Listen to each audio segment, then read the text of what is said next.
एक बार फिर चीन की नापाक साजिशों को भारतीय सेना ने एलएसी पर नाकाम कर दिया।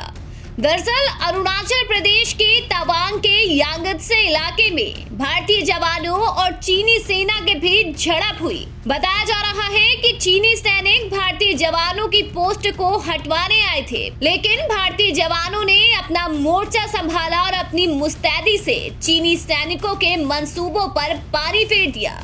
इस झड़प में दोनों सेनाओं के कुछ सैनिक घायल हुए हैं। मीडिया रिपोर्ट्स की माने तो 6 घायल जवानों को इलाज के लिए गुवाहाटी लाया गया है।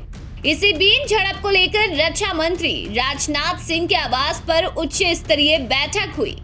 इस बैठक में विदेश मंत्री S Jaishankar, CDS lieutenant general Anil Chauhan और तीनों सेनाओं के प्रमुख, इसके साथ ही अजीत डोभाल समेत तमाम अधिकारी मौजूद रहे।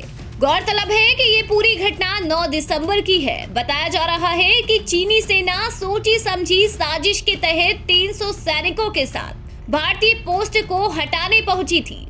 चीनी सैनिकों के पास कटीली, लाठी और डंडे भी थे, लेकिन भारतीय जवानों ने भी तुरंत मोर्चा संभाल लिया। इसके बाद दोनों सेनाओं के बीच भिड़ंत हुई। भारतीय जवानों को भारी पड़ता देख चीनी सैनिक पीछे हट गए। कहा तो ये भी जा रहा है कि चीनी सैनिकों की ओर से पत्थरबाजी की गई है। हालांकि भिड़ंत में दोनों ओर के सैनिक जख्मी हुए हैं। बता दें कि चीनी सैनिक भारतीय पोस्ट पर हमले की 15 दिन से तैयारी कर रहे थे। वे तय रणनीति के तहत ही 17,000 फीट की ऊंचाई पर पहुंचे थे। अब इस मामले में अरुणाचल ईस्ट से बीजेपी सांसद तपीर गांव का बयान भी सामने आया है। गांव ने कहा कि उन्हें सूचना मिली थी कि एलएसी पर भारत और चीन की भिड़ंत हो गई, जिसमें भारतीय पक्ष को कुछ चोटें आई हैं। वहीं पीएलए के सैनिकों को बहुत अधिक चोटें आई हैं। लेकिन देश के लिए भारतीय सैनिक 1 इंच भी नहीं हिलेंगे। ये घटना निंदनीय है। देखिए, अब जैसे खबर मिला है, मुझे भी खबर ये मिला है कि 9 दिसंबर को अरुणाचल प्रदेश के तवांग तांगसे 1 में ये मैकमोहन लाइन में पीएलए और इंडियन आर्मी के साथ इंसिडेंट हुआ और इस इंसिडेंट में बोथ साइड में इंजर हुआ। अपना इंडियन आर्मी में भी बहुत लोगों को इंजर हुआ, लेकिन चाइना में मेजर इंजर हुआ। ये हमको भी खबर दिल्ली में बैठ के मिल रहा है।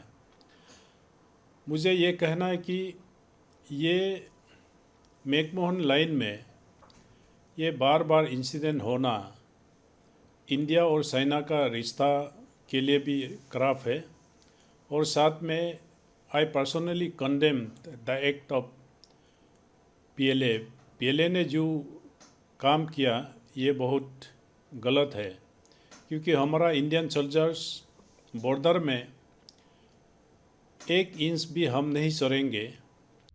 जबकि दूसरी ओर इस घटनाक्रम के बारे में भारतीय सेना की ओर से बयान जारी किया गया है।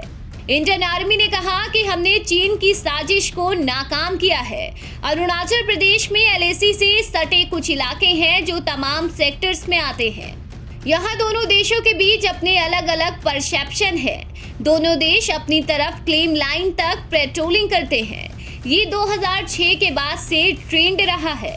हालांकि 9 दिसंबर 2022 को चीनी सैनिक एलएसी सेक्टर में आगे बढ़े, जिसका सामना भारतीय सेना ने बहुत जोरदार और मजबूती के साथ किया।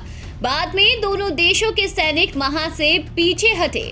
इसके फॉलो अप के तहत भारतीय और चीनी कमांडर के बीच फ्लैग मीटिंग भी हुई और चर्चा की गई, जिसमें शांति को लेकर बात की गई। फिलहाल दोनों देशों की तरफ से विवाद को कैसे हल किया जाता है ये तो वक्त बताएगा। फिलहाल इस खबर में अभी के लिए बस इतना ही। देश और दुनिया की ताज़ा खबरें देखने के लिए सब्सक्राइब करें हमारे YouTube चैनल को और बेल आइकन दबाना बिल्कुल न भूलें।